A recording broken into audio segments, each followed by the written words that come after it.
ஒரு அறிவிப்பு. ஓமதுரை குமாரசாமி சிறையிலிருந்து தப்பி ஓடிவிட்டார். அவரை பிடித்து தருவதற்கு 5000 போராளம் பரிசு தரப்படும். ஓமத்துறைக்கு யாராவது உதவி செய்தால் கம்பெனியாரின் கடின தண்டனைக்கு ஆளாக நேடும். இது வெல்துறையின் உத்தரவு உத்தரவு உத்தரவு.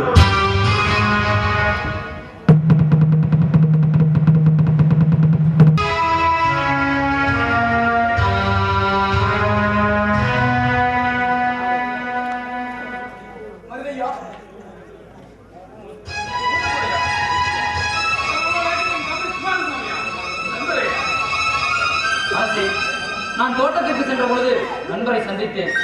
அவர் தங்களிடம் தனியாக பேச வேண்டும் என்று கூறினார். அதனால் தான் தங்களிடம் அழைத்து வந்தேன்.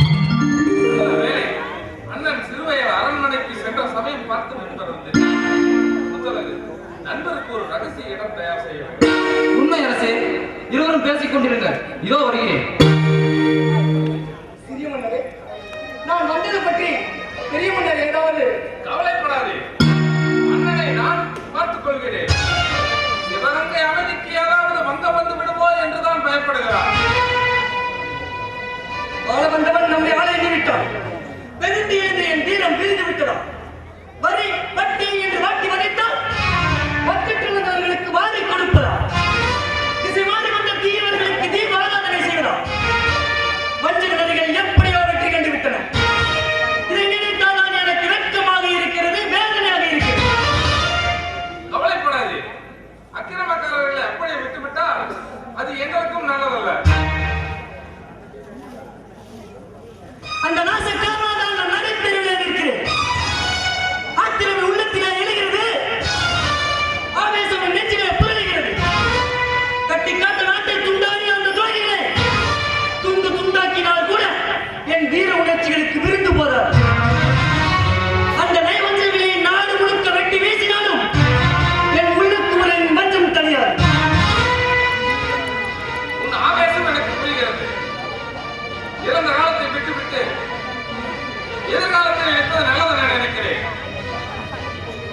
சற்று அமைதியாக இருப்பது நல்லது. எப்படி அமைதியாக இருப்பது?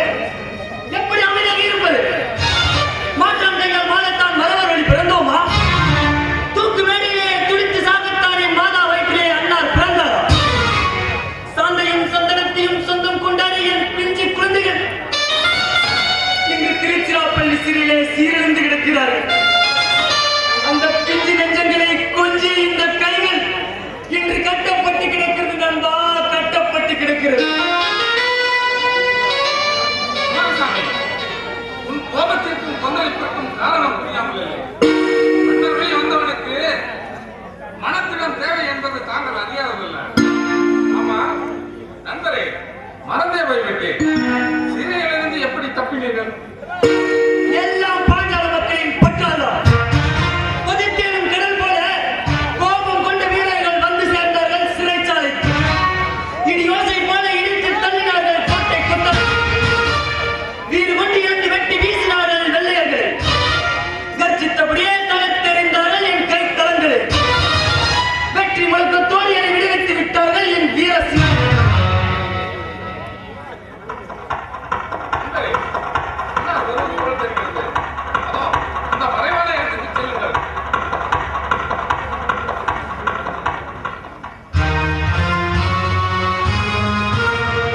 என்ன ஓமதுரை சிறையிலிருந்து தப்பிவிட்டதாக கேள்விப்பட்டேன். அவருக்கு ஏதாவது நாம் கனவு கூட காணாது. நாம் எல்லைக்குள் அவன் கால் வைக்கவே கூடாது. அண்ணா, அவரை நினைக்கும் பொழுது எனக்கும் தான் கண்ணீர் வருகிறது. என்ன செய்வது? கம்பெனியாரான எனக்கு தெரியாதா? ஓமதுரைக்கு உதவ நினைத்தால் கடும் தண்டனைக்காக நேரிடும். அனைத்தும் அறிவே. அப்படி என்றால் வெள்ளையனை கண்டு நீங்களுமா அஞ்சுகிறீர்? அவர்களை கண்டு நாம் அஞ்சவில்லையா? நம்மை பற்றி நான் கடுகளவும் கருதவில்லை. நம் சீமையின் அழிவுக்கு நாளே காரணமாகிவிடுவதா? அதற்காக இந்த தடையை நான் செய்தே தீர வேண்டும். உறுதியாக கூறுகிறேன், ஊமைத்துறை இங்கு வரக்கூடாது, வந்தாலும் விடக்கூடாது.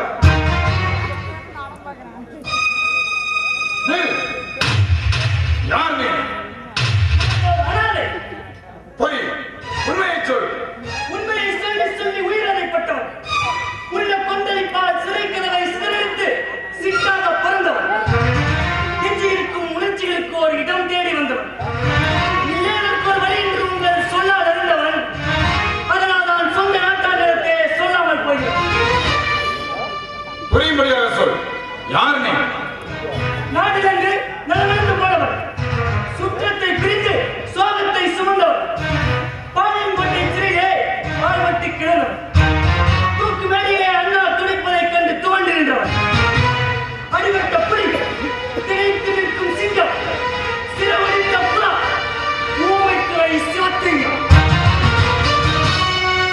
ஊமதுரையா, கட்டபொம்மனின் தம்பி குமாரசாமியா? ஆம் அரசே, ஆம். அண்ணனை இழந்தேன், அருமை குழந்தைகளை பிரிந்தேன், நாட்டையே இழந்தேன். ஆனால் நண்பர்களை நம்பி நற்கரம் நீட்ட எனக்கு நாதி இல்லை. என் உரிமை போருக்கு போதும் இந்த சோதனை. இதை விடாமல் போராடிய ஊமைத்துறை தன் தாயகத்திலே தங்க இடமில்லை. அகப்பட்டு கொண்டால் வெள்ளையிடம் என்று வரலாறு கூறட்டும். நான் போய் வருகிறேன் என்று சொன்னதை விட சென்று சாகிறேன் என்பதே சாலச் சிறந்தது. குமாரசாமி, நீங்கள் எங்கேயும் போகாது. நடந்த சரித்திரம் என்னை பயமுறுத்தி விட்டது. நீங்கள் இங்கே இருங்கள், நான் சமாளித்துக் கொள்கிறேன்.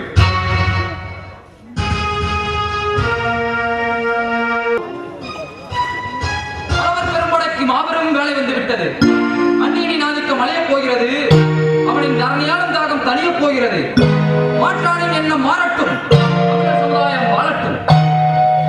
என்ன மருதபாண்டிய தளபதிக்கு தாங்க முடியாத உற்சாகம் போல இருக்கிறது.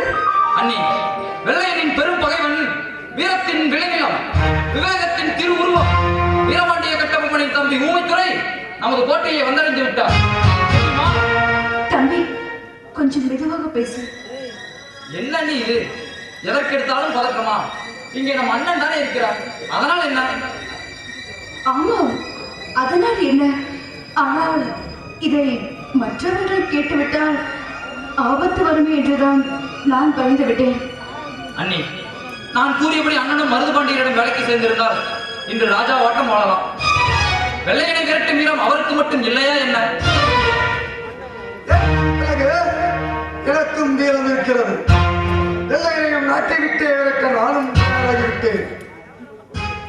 புத்தழகு, நீ கூறியபடி நானும் மருதரசியிடம் வேலைக்கு சேர முடிவு செய்து விட்டேன். ஐயா, வேண்டாம், நீங்கள் வேலைக்கு போக வேண்டாம். அண்ணி, என்ன நீ இது? அண்ணனே மனம் மாறிவிட்ட நேரத்தில் நீங்கள் பயப்படலாமா? இந்த நல்ல சந்தர்ப்பத்தை நாம் விட்டுவிடக் கூடாது. ஆமா முத்தழகு, கிடைத்த சந்தர்ப்பத்தை விட்டுவிடலாம் என்று முட்டாள் அல்ல. நாளையே புறப்படுவோம் கோட்டைக்கு. இப்பொழுது எனக்கு ஒரு வேலையை ஏற்றிருக்கிறது, வருகிறேன். வேண்டாம் தம்பி, இருவரும் ஒரே இடத்தில் வேலை செய்வது என் மனதிற்கு சரி என்று படவில்லை. நீங்கள் இருவரும் ஒரே இடத்தில் வேலை செய்தால் வீண் தகராறுதான் வரும். அண்ணி, உங்களுக்கு என்ன ஆயிற்று? கணவரின் காலம் ஒரு நாள் மாறும் என்று காத்திருந்த நீங்களா இன்று இப்படி கலங்கி நிற்பது? தம்பி, எனக்கு என்ன சொல்வது என்று புரியவில்லை. உன் அண்ணன் முன்கோபக்காரர். நீங்கள் இருவரும் ஒரே இடத்தில் வேலை பார்ப்பது உங்கள் இருவருக்கிடையில் தகராறு வரும். பிறகு உங்கள் உயிருக்கு ஏதாவது ஆபத்து வந்துவிட்டால் பிறகு என் உயிர் நிலைக்காமல் போய்விடும். அண்ணி, எங்களுக்குள் ஏன் தகராறு வரப்போகிறது? அப்படி வந்தால் நானே விலகிக் கொள்கிறேன். இல்லை, விலகிக் கொள்கிறேன் என்று வாயால் சொன்னால் மட்டும் பத்தாது. எனக்கு வாக்குறுதி கொடுக்க வேண்டும். வாக்குறுதியா? ஆமாம், அண்ணனால் அண்ணனுக்கு என்னால் எந்த ஆபத்தும் வராது என்று எனக்கு வாக்குறுதி கொடுக்க வேண்டும். ஆபத்தா? அண்ணன் உயிருக்கா? என்னாலா? என்ன அண்ணி இதெல்லாம்? தம்பி, இது என் மனம் கேட்கும் பேச்சு. அண்ணி, தயவு செஞ்சு என்னை எதுவும் கேட்காது. அண்ணனுக்கு என்னால் எந்த வகையிலும் ஆபத்து வராது என்று எனக்கு வாக்குறுதி கொடு. வேடிக்கையான வேண்டுகோள். சரி, என்னால் மட்டுமல்ல, வேறு எவராலும் சரி, அண்ணனுக்கு எந்தவித ஆபத்தும் வராது, இது உறுதி.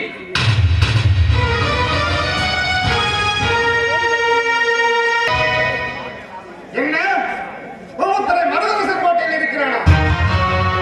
நிச்சயமாக ஊமத்துறை மருதரசர் தான் தஞ்சமடைந்திருக்கிறான். அங்கே தளபதியாக இருக்கும் என் தம்பியே சொன்னான். ஆஹா, அருமையான சந்தர்ப்பம். அவன் அங்கு இருப்பதை மட்டும் உறுதி செய்து விட்டால் உங்கள் கோரிக்கைகளை நிச்சயம் நிறைவேற்றுகிறேன். துரையோர்களே, இப்பொழுதாவது எங்களை நம்புங்கள்.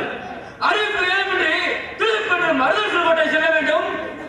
அசந்து போவார்கள் மருது கோட்டையில்.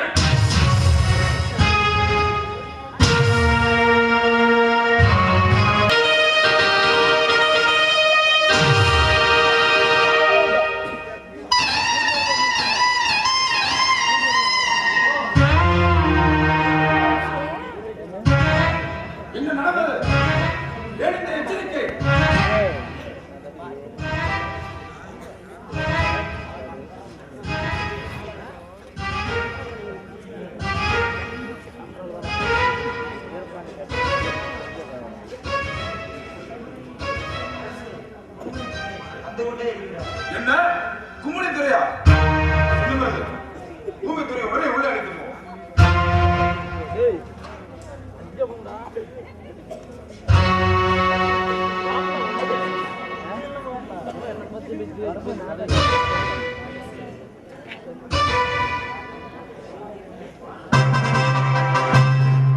வாருங்கள்.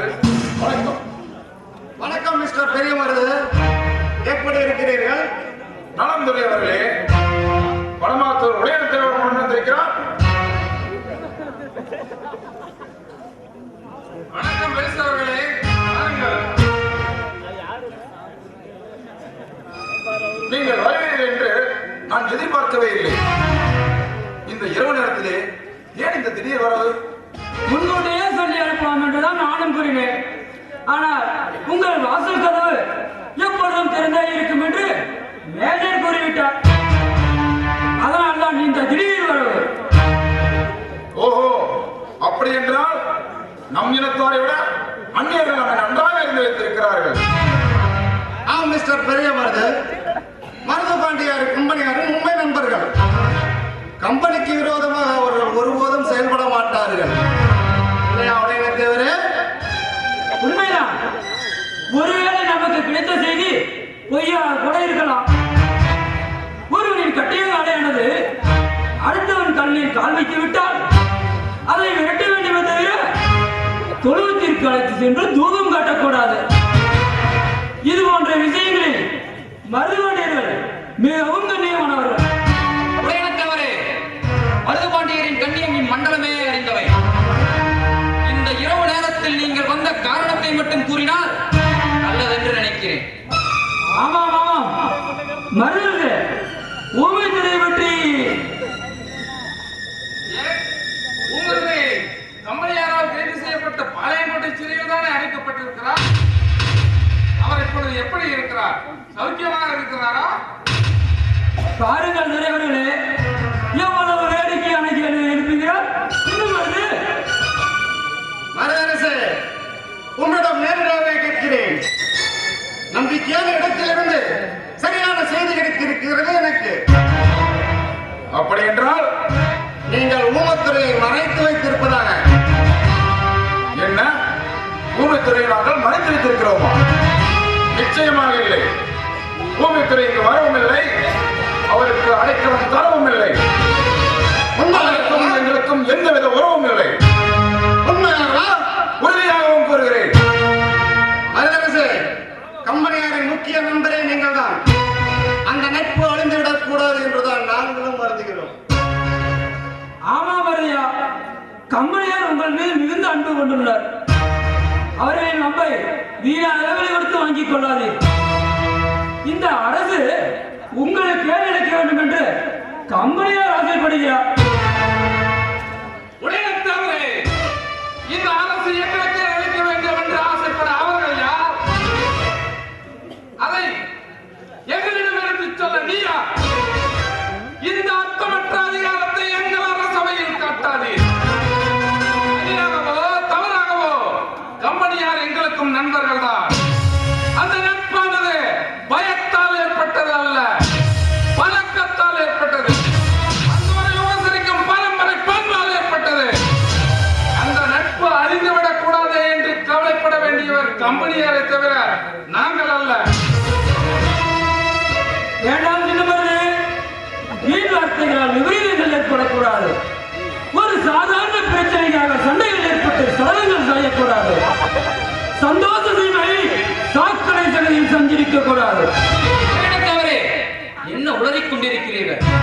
வினாக்களை விரதமாக எழுப்பி விசாரிக்க இது ஒன்றும் விசாரணை கூடமல்ல, வேந்தர் சபை. அதுவும் அந்நியரின் உருட்டல் மிரட்டலுக்கு என்றுமே அஞ்சாத மருதரசரின் மகா சபை. உனது அதிகாரத்திற்கோ அடக்குமுறைக்கோ அஞ்ச வேண்டிய அவசியம் எங்களுக்கு இல்லை. உனது உருட்டல் மிரட்டல் வேலைகளை எல்லாம் உன்னை போன்ற வெள்ளையனை உசுப்பி விட்டு வேடிக்கை பார்க்கும் எவனாவது உளுத்தவரிடம் போய் பிதற்று.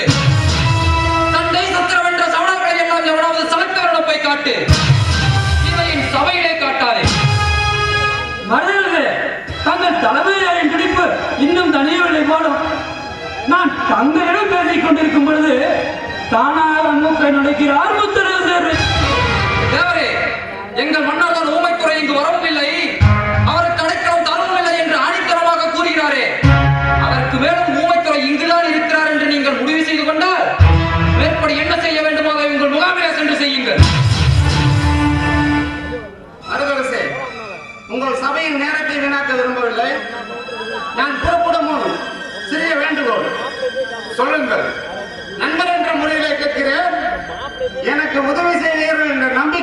கேட்கிறேன்.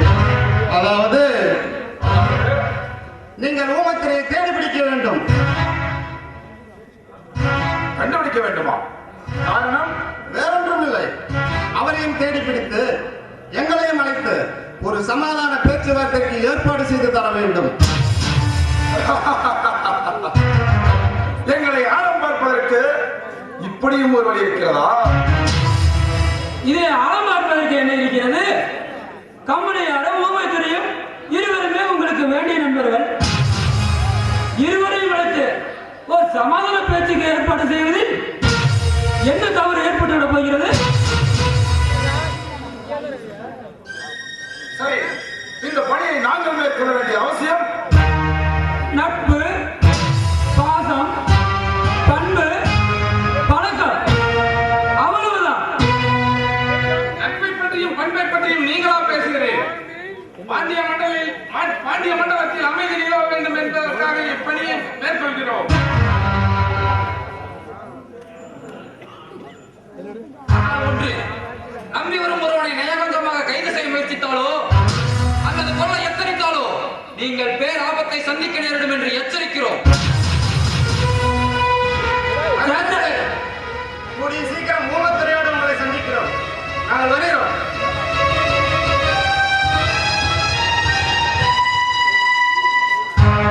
ஐயா, பொய்யே சொல்லாத உங்கள் வாய் இன்று எனக்காக ஒரு பொய் சொல்லியது. அதை உயிருள்ளவரை மறக்க மாட்டேன் மதுரையா, உயிருள்ளவரை மறக்க மாட்டேன். உமைத்துறை, நீங்கள் அமைதியாயிருங்கள். கனிவோடு தான் பேசுகிறான் பேஸ். இந்த சமரசம் பயனளிக்கிறதா என்று பார்ப்போம். ஏய்யா, புட்டு சுட்ட மட்டும் மகனே இந்த மாதிரி புட்டு சுட்டீங்க.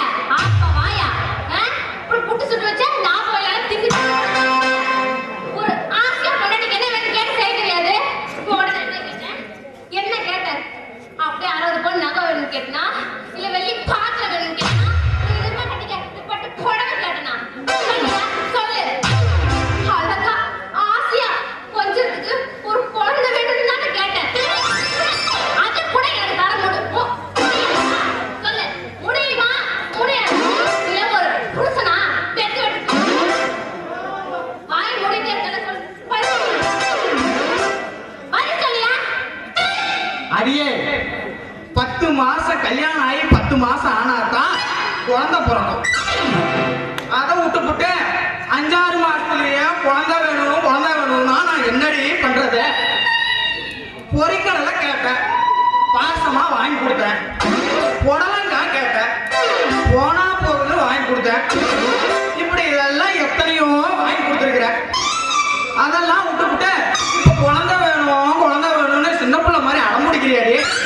யோ, என்ன பண்ணியா ஏது பண்ணியா தெரியாது. என் வயித்துல ஒரு புழு பூச்சி கூட இல்ல. பாரு எப்படி வெத்திக்கு சின்னதா இருக்குன்னு. நீ பாரியா, என்ன பண்ணியா ஏது பண்ணியா தெரியல. அட்டன் கையில ஒண்ணே புழு பூச்சி வந்தாகணும். அட ஆண்டவா, பூட்டை ஏத்துல அவுத்து விட்டு செய்ய சொல்றாளே, நான் என்ன பண்றது? அட பாவி மவளை, ஒரு நல்ல புட்டு தின்ன கூலிக்கு புள்ள கேட்கறான். நான் என்ன பண்றது?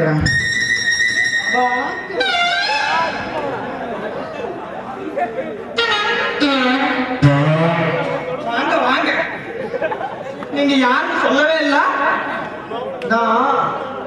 நான் பேரு ரிசோனா. முடிச்சுட்டோட தங்கிச்சு இந்த நாட்டை பத்தி தெரிஞ்சுக்கலான்னு இங்கிலாந்து நாட்டுல இருந்து வந்திருக்கேன். யோ, இந்த வா. வாய வள. அத முதல்ல சட்டை நினைக்கிற போய் கருமாந்திரம் பிடிச்சவனே. ஏமா, நீ யாரு? தொலைத்தோட நாய் இந்த மாதிரி இப்படி வந்து கடக்கும் போந்துட்டியே, யாரு நீ? நான் ஒரு டாக்டர். டாக்டரா? டாக்டரா அப்படின்னா என்ன? அப்படின்னா உனக்கு தெரியாதா? அப்படின்னா டாக்டர்னா வைத்தியர்னு அர்த்தம். வைத்தியம்மா, நல்ல வேலை வந்தீங்க. என் பொண்டாட்டி புள்ள வேணும்னு கேக்குறா. உங்க வைத்தியத்தை நீங்க பயன்படுத்தி என் பொண்டாட்டிக்கு ஒரு புள்ள பெற்று கொடுக்கறதுக்கு ஏற்பாடு பண்ணுங்க. நீதான் எப்பயாவது ஒரு குழந்தை கொடுக்கணும். அதுக்காக தானே வந்திருக்கிறேன். ஏதோ ஏதோ குழந்தை குட்டின்னு சத்தம் வீதிக்கு கேட்டுச்சு. அதான் உடனே உள்ள வந்துட்டேன். வைத்தியம்மா, நீங்க மட்டும் எனக்கு குழந்தை பார்த்து பாக்கியம் கொடுத்துட்டீங்க. உங்க தயவால எனக்கு ஒரு குழந்தை கிடைச்சிச்சுன்னா வாழ்நாள் முழுதும் உங்களை மறக்கவே மாட்டேன் வைத்தியம்மா. கற்பத்தை பத்தி எங்க நாட்டுல நிறைய படிச்சிருக்கேன். அக்கு வேற ஆணி வேற தெரிஞ்சிருக்கிறேன். புள்ள பிறகு விஷயத்துல நிறைய பரிசு வாங்கியிருக்கிறேன். ஆஹா, அந்த ஆண்டவனே பார்த்து ஒரு வைத்தியமாவை எங்க வீட்டுக்கு அனுப்பி வச்சுட்டான். வைத்தியம்மா, ஆமா எப்ப வைத்தியத்தை ஆரம்பிக்க போறீங்க?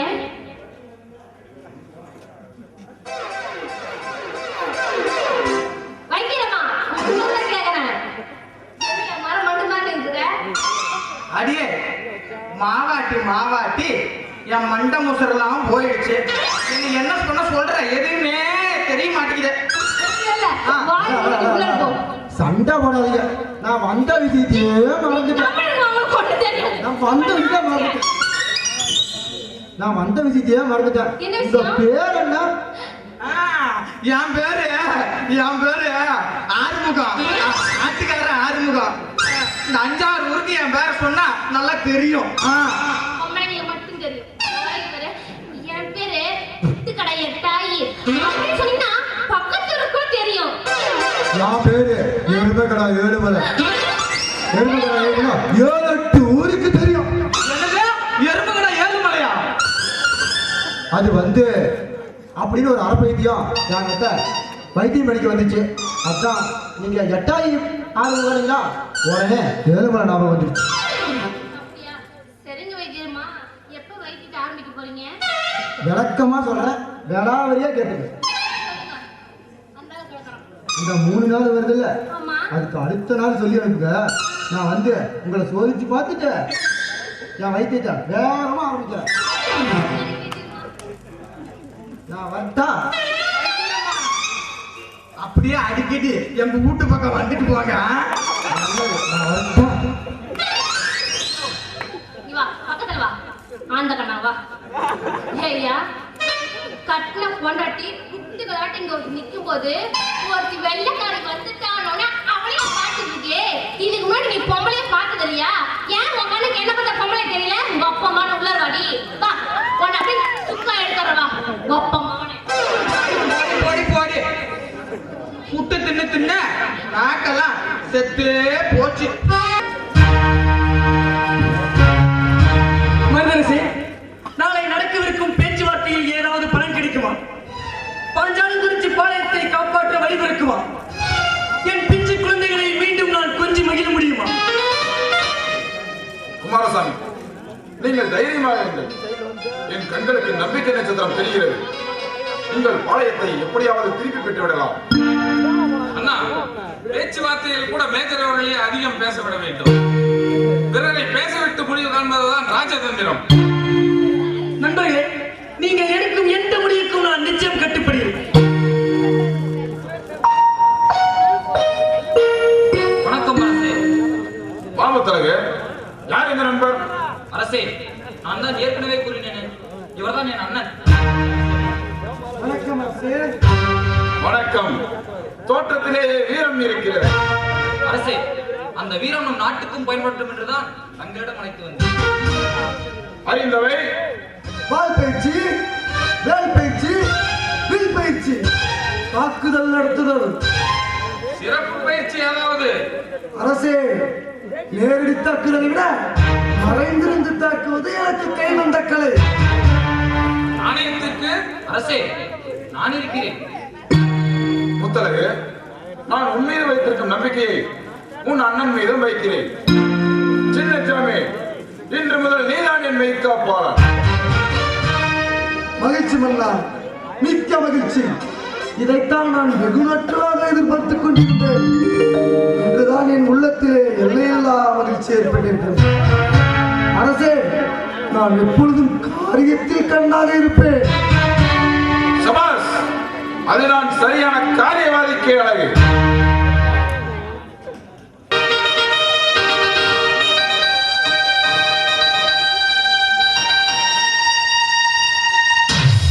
காவலனே, வீரமாகிய தங்கியிருக்கும் அந்த வெண்துறையும் உடைய தேவரை முறை அழைத்து வா.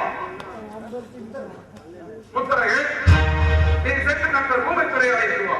உத்தரவு அரசே.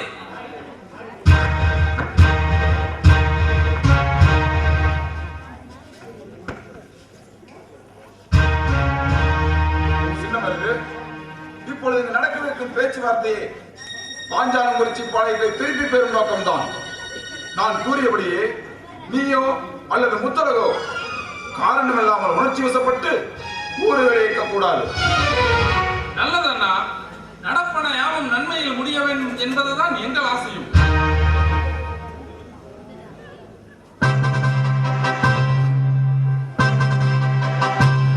வணக்கம் துறையவர்களே, வாருங்கள். வணக்கம் மூகத்திரவர்களே, தாங்களும் வாருங்கள். உடைய தேவரே, உங்களையும் தான். மேஜர் அவர்களே, நண்பர் ஊமைத்துறை அவர்களே, நான் பேசும் இந்த சமரச பேச்சு பயனுள்ளதாக அமையும் என்று நான் நம்புகிறேன். துறை அவர்களே, என் கூற்றை கொஞ்சம் நிதானத்தோடு கேளுங்கள். ஊமைத்துறையை அன்புள்ளத்தோடு பாருங்கள். சோக பாரத்தை சுமந்திருக்கும் அவரை அருள் கூர்ந்து பாருங்கள். அரச குலத்திலே பிறந்தும் அவளையாய் தெரியும் அவருக்கு ஒரு கருணை காட்டுங்கள். இந்த சமரசம் பாஞ்சாலங்குறிச்சி பாளையம் மீண்டும் ஊமைத்துறைக்கே கிடைக்க வழி செய்யட்டும். மிஸ்டர் பெரியமருது, எங்கள் கம்பெனிக்கு கட்ட வேண்டிய கப்பத்தை கட்ட மறுத்தார் கட்டபொம்ம நாயக்கர். மற்றவர் அனைவரும் பணிவோடு நடந்தனர். கட்டபொம்மனோ துணிவோடு செயல்பட்டார். அதனால்தான் பாஞ்சாலங்குறிச்சியின் மீது படையெடுத்தோம். கட்டபொம்ம நாயக்கர் துடுக்கால பேசியதால் தான் தூக்கு மேடை ஏற்றினோம்.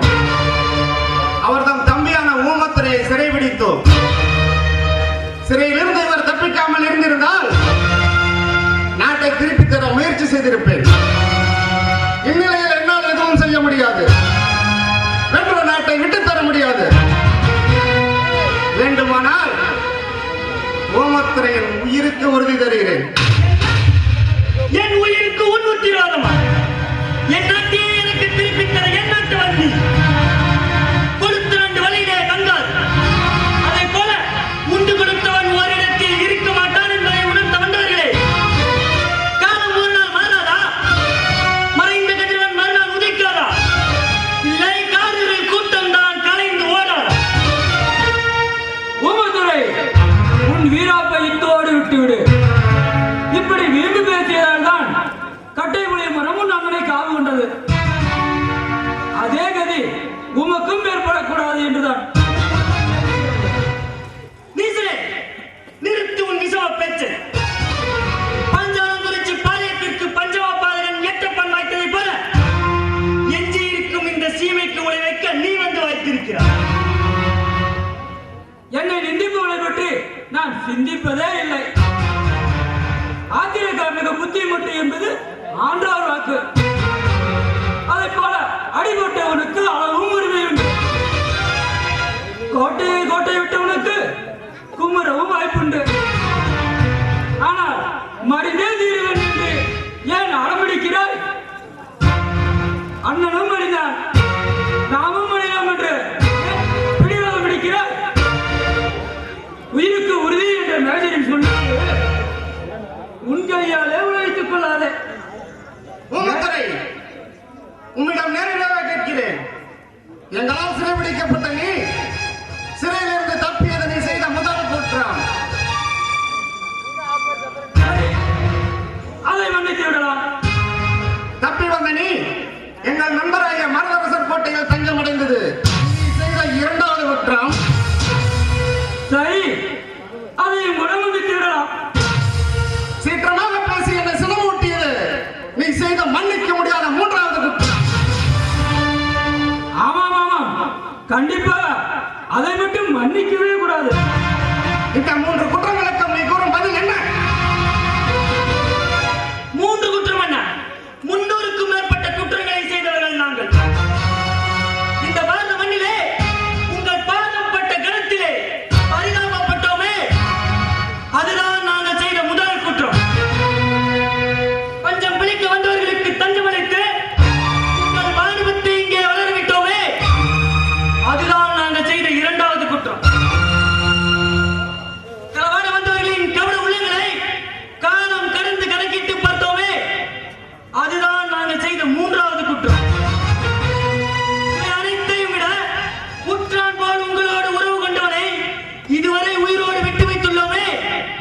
அதுதான் நாங்கள் செய்த குற்றங்களிலே மிக கொடுமையான குற்றம். ஊமைத்துறை, ஆத்திரம் அறிவுக்கு சத்தர் என்பதை மறந்து விட்டாயா? துறையவர்களே, உங்கள் இருவரின் பேச்சும் போக்கும் எனக்கு கவலையை உண்டாக்குகின்றன. தாங்கள் எந்த முடிவடைந்தே வந்திருக்கிறீர்கள்? அதை நான் கூறுகிறேன். ஊமைத்துறையை அழைத்து பார்க்க வந்திருக்கிறார்.